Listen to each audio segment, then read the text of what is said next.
जानेंगे कोशिकांग के बारे में। कोशिकांग क्या होते हैं?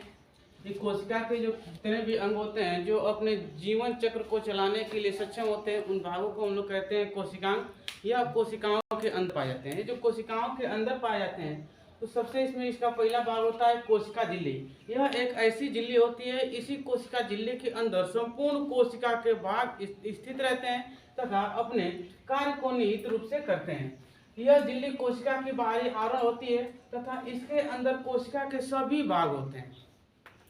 यह झिल्ली प्रोटीन की बनी होती है। यह केवल जंतुओं तथा पादपों दोनों में पाई जाती है। कोशिका झिल्ली जीवाणुओं की जो कोशिका झिल्ली होती है यह बनी होती है पेप्टोग्लाइटिन की तथा कवकों की झिल्ली काइटिन की बनी होती है। परंतु यदि जंतुओं को देखें कोशिका झिल्ली तो यह कोशिका झिल्ली बना होता है प्रोटीन का।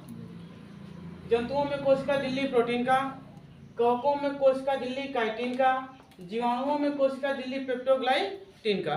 इतने पदार्थों का बना होता है। जैसे हम लोग मान लेते हैं कि हो गया कोशिका, ये हो गई कोशिका। कोशिका के अंदर अब जितने भी कोशिकांग रहेंगे, कोशिकांग तो स्थिर रहेंगे ही। ये बीच में हो गया न्यूक्लियस। इसके बाहरी तरफ एक आवरण होगा, इसी आवरण अर्थात झिल्ली को हम लोग कहते हैं कोशिका झिल्ली। यह कोशिका झिल्ली बनी होती है प्रोटीन की जंतुओं में तथा कवकों में काइटिन की झिल्ली बनी होती है। जीवाणुओं में ही कोशिका झिल्ली पेप्टोग्लाइटिन की बनी होती है। अब इस कोशिका झिल्ली के ऊपरी तरफ एक और आवरण होता है जिसे हम लोग कहते हैं कोशिका भित्ति। अब हम लोग देखेंगे कोशिका भित्ति क्या होता है। तो इस कोशिका झिल्ली के ऊपर एक और आवरण होता है जिसे हम लोग कहते हैं कोशिका भित्ति। ये कोशिका भित्ति केवल पादपों में पाई जाती है, पौधों में केवल पाई जाती है, क्योंकि यह कोशिका झिल्ली के ऊपर लगकर उस कोशिका की झिल्ली को तथा कोशिका को सुदृढ़ता प्रदान करती है, उसे मजबूती प्रदान करती है। यह सेल्यूलोज की बनी होती है तथा यह कोशिकाओं को सुरक्षा भी प्रदान करती है।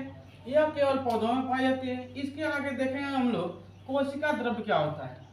यह हो गया कोशिका। कोशिका के मध्य में केंद्रक।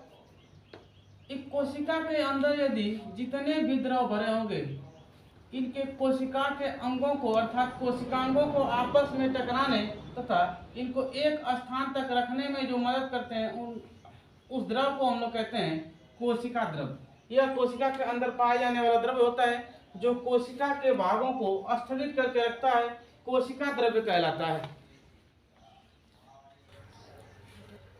केंद्रक द्रव्य, यह केंद्रक के अंदर पाए जाने वाला द्रव्य होता है जो केंद्रक को सूखने से बचाता है, केंद्रक द्रव्य कहलाता है। इसके अगले भाग को जानेंगे जीव द्रव्य क्या होता है। जीव द्रव्य कोशिका के जीवन की इकाई कहलाती है। जब केंद्रक द्रव तथा कोशिका द्रव को एक साथ मिला देते हैं तो उस द्रव को हम लोग कहते हैं जीव द्रव्य। यह जीवन की इकाई इसलिए कहलाता है कि यदि किसी भी कोशिका के अंदर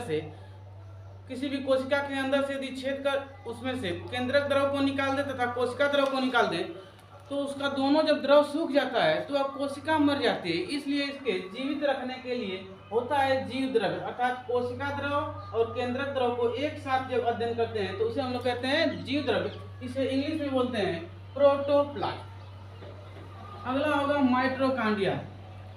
माइटोकॉन्ड्रिया इसे सूत्र कणिका कहेंगे हिंदी में। इसका खोज अल्टमैन नामक वैज्ञानिक ने किया था।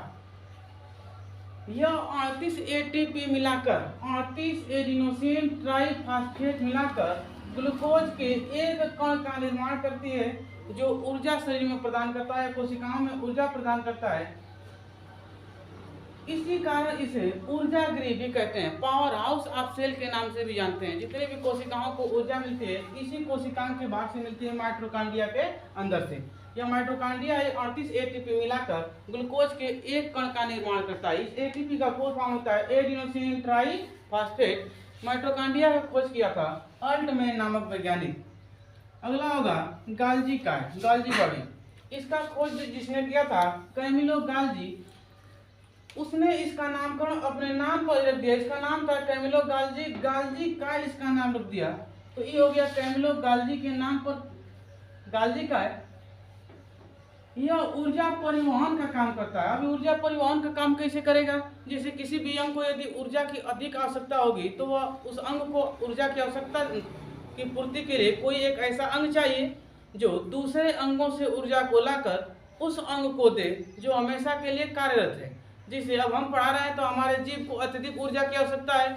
अगर हमारे जीविया को ऊर्जा की आवश्यकता अधिक नहीं होगी ऐसे का ऐसे